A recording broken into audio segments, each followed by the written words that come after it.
fishy folks, and welcome back to Michael's Fish Room. Today, is your water change gonna kill your fish? Grab yourself a healthy snack and beverage. Stand by.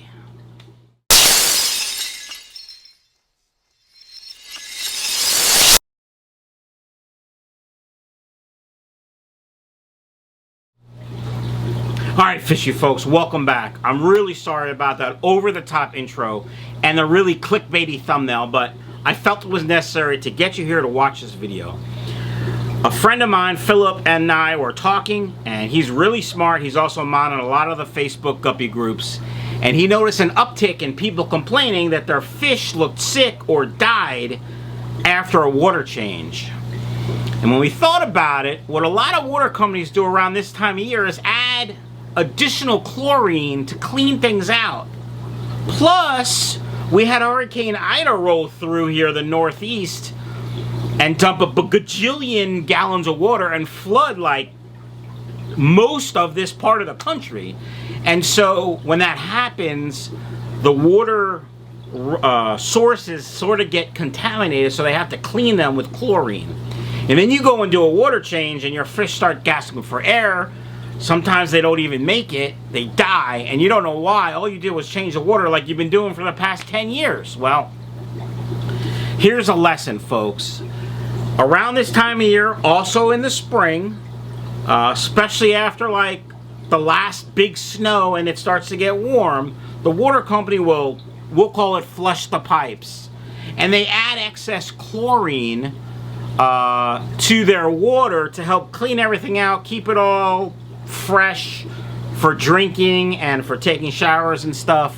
But then us fish keepers get screwed because we don't know. We do a water change and our fish die. So we want to avoid that. Well, how do we avoid that? So there's a couple things I recommend. First, I recommend testing your source water just to know what it is out of the taps. So in order to do this, you need a test strip. I've been testing these Aquarium Co Op multi-test strips. I'll be doing a full review on these and the ammonia ones soon. But you need a test strip to test chlorine. And while you're at it, you should check and see what your pH is out of the tap, any nitrate or nitrite, and so on and so forth. So test your chlorine out of the tap, and then if we have a big storm, you can test it after that. I'm okay. To know if there's additional chlorine in your water. Okay, so what do we do to mitigate the chlorine? Well, you gotta add additional water conditioner. Now, I've only tested the Fritz products and the Seachem products. I haven't tested anything else. So this only goes Fritz Complete, Fritz ACCR, which is the powder version of Complete, Seachem Prime, and Seachem Safe, which is the powder version of Prime. You can up to 5 times dose. So, you know, normally you do a single dose. Maybe you do a double dose because you're feeling lucky. I don't know. And if you test your water and there's chlorine, you're going to want a 5 times dose to make sure you neutralize all that chlorine. And that's what I recommend to do. Now, I'm going to just tell you this before you finish this video. I am no scientist. I'm no biologist. I'm no smart guy. I'm just a dumb guy with a camera who's quite handsome and likes to talk.